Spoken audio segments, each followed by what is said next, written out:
Hello guys, मेरे YouTube channel में आपका स्वागत है। गाइस, मैं आज आपको बताऊंगा क्लास 10th में, यदि आप क्लास 10th में और सुबह के शिफ्ट में आप पेपर दे के हैं गाइस, इस मैं आपको आज पेपर सॉल्व करके बताऊंगा कि आपके कितने नंबर गेन करने। जो बहुविकल्पीय प्रश्न है मैं आज आपको उसको ही सॉल्व करके बताऊंगा गाइस। इसका आप लोग मिला लीजिएगा आपके कितने प्रश्न सही हैं, कितने प्लस गलत हैं। जो पेपर कोड है आपका 801 बीजी पेपर कोड को मैं आज आपको सॉल्व कराऊंगा गाइस। ठीक है गाइस, आइए बताते हैं आपको। पहले तो आप निर्देश उद्देश पढ़ लीजिएगा। आपको 15 मिनट, 3 घंटे 15 मिनट का पेपर होता है, जिसमें से आपको 15 मिनट प्रश्न पत्र पढ़ने को समय मिलता है।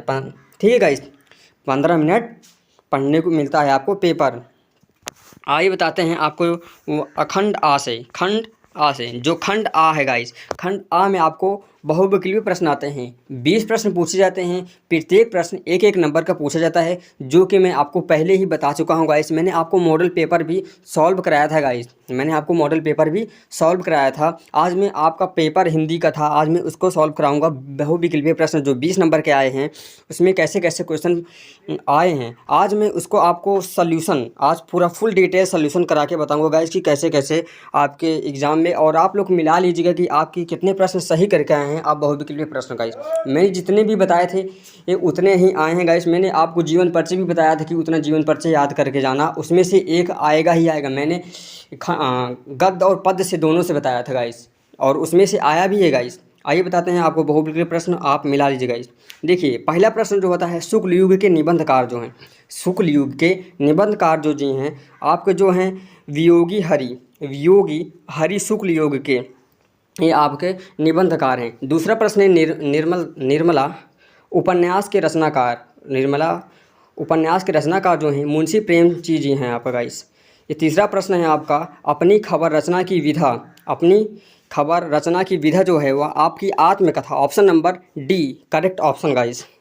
आपका चौथा प्रश्न जो है, रामधारी सिंह दिनकर की रचना नहीं है। इसमें से रामधारी सिंह दिनकर की रचना कौन सी नहीं है, आपको ये बताना है।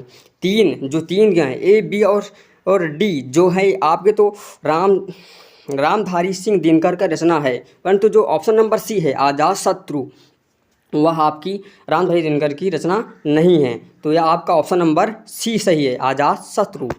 आपका पांचवा प्रश्न है, गुनाहों का देवता के लेखक नहीं है। गुनाहों का देवता के लेखक जो नहीं है वह लेखक हैं।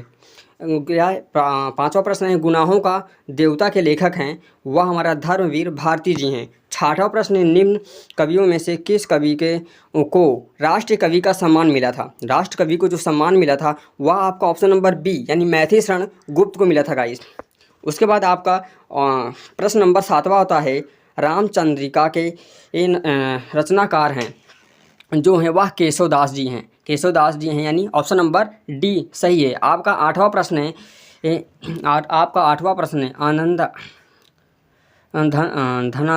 धनानंद किस काल के कवि हैं। जो आपके धनानंद किस काल के कवि हैं, वह आपके रीति काल के कवि हैं। धनानंद जो हैं आपके कवि हैं वह रीति काल के कवि हैं गाइस। उसके बाद आपका 9वां प्रश्न आता है, छायावादी काव्य का प्रमुख विशेषता जो है वह आपका है ये ऑप्शन नंबर ए प्रकृति का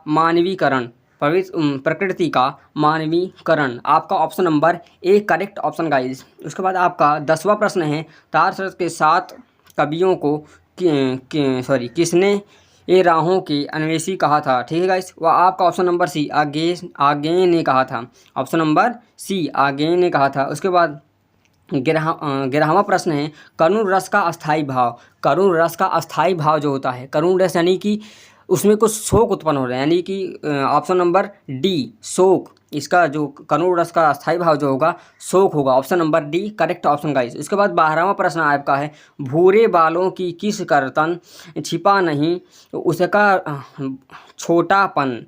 इसमें आपको अलंकार बताना है, इसमें कौन सा अलंकार है गाइस, इसमें कौन सा अलंकार है 12वें प्रश्न में। ऑप्शन नंबर बी उपमा अलंकार, option number B correct option guys. उसके बाद आपका 13वां प्रश्न आता है, उसके बाद छंद पढ़ते समय आने वाले विराम को क्या कहते हैं। मात्रा कहते हैं, गति कहते हैं, लय कहते हैं या अति कहते हैं। ऑप्शन नंबर डी अति कहते हैं गाइस, आपका option number D correct option guys. उसके बाद आपका 14वां प्रश्न होता है, अभ्यास शब्द में किस उपसर्ग का प्रयोग किया गया है।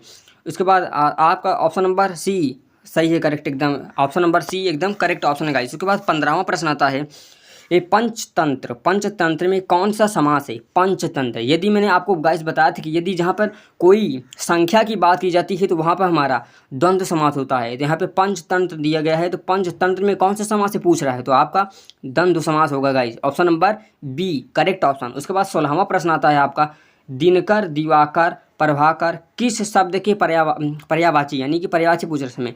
ऑप्शन नंबर ए सूर्य के, option number A correct option guys. उसके बाद आपका 17वां प्रश्न आता है, युवाम शब्द में कौन सी विभक्ति एवं वचन है? उसके बाद ऑप्शन नंबर 17वां का option number B correct option, प्रथमा विभक्ति और द्विवचन होता है गाइस, ये करेक्ट ऑप्शन है। उसके बाद 18वां प्रश्न आता है, मोहन द्वारा चित्र बनाया गया, इसमें से वाच्य बताना है। आपको जो वाच्य होगा वह आपका ऑप्शन नंबर ए क्रमवाच्य होगा गाइस। उसके बाद आपका 19वां प्रश्न आता है, सूर्य निकला और चारों ओर प्रकाश फैल गया, इसका जो आपका उपयुक्त में से आप किस प्रकार का है, उपयुक्त वाक्य किस प्रकार का है आपको ये बताना है। तो सरल है, संयुक्त है या फिर मिश्र है? आपका जो ऑप्शन नंबर बी संयुक्त, ऑप्शन नंबर बी 19वां का करेक्ट ऑप्शन गाइस। उसके बाद लास्ट 20वां जो प्रश्न है, ये कौन सा शब्द सर्वनाम है? इसमें से कौन सा शब्द पूछ रहा है? सर्वनाम है। तो ये सबसे आसान तो पूरे पे सबसे आसान 20 में सबसे आसान तो यही गाइस, इसमें option number C, option number C यानी तुम, इसका करेक्ट ऑप्शन होगा गाइस। उम्मीद करता हूँ कि गाइस आप बहुविकल्पीय प्रश्न तो एकदम पूरा सही करके आए होंगे गाइस। नॉर्मल क्वेश्चन पूछे गए थे गाइस। उम्मीद करता हूँ कि आप बहुविकल्पीय प्रश्न 20 में से 20 सही करके आए होंगे गाइस। उसके बाद आज आप बताते हैं वर्णनात्मक प्रश्न। मैं वर्णनात्मक प्रश्न को सॉल्व तो नहीं करूँगा गाइस, मैंने पहले ही बताया था कि कौन कौन से पार्ट से आपके गद्यांश से पद्यांश बन सकते हैं। यदि आप पढ़ के गए होंगे तो गाइस आप 100% अच्छा नंबर गेन कर सकते हैं और करके ही आए होंगे अपने बोर्ड एग्जाम में गाइस।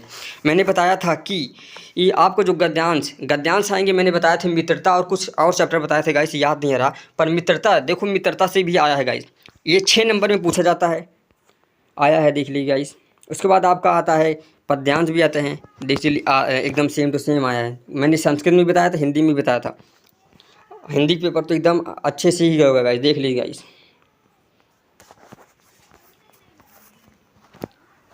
श्लोक मैंने बोला था, श्लोक भी एक संस्कृत में याद करके जाना, वो भी 2 नंबर का आता है। और मैंने बताया था खंड काव्य, अपने अपने ज़िले में कौन कौन सा खंड काव्य है उसको याद करके जाना।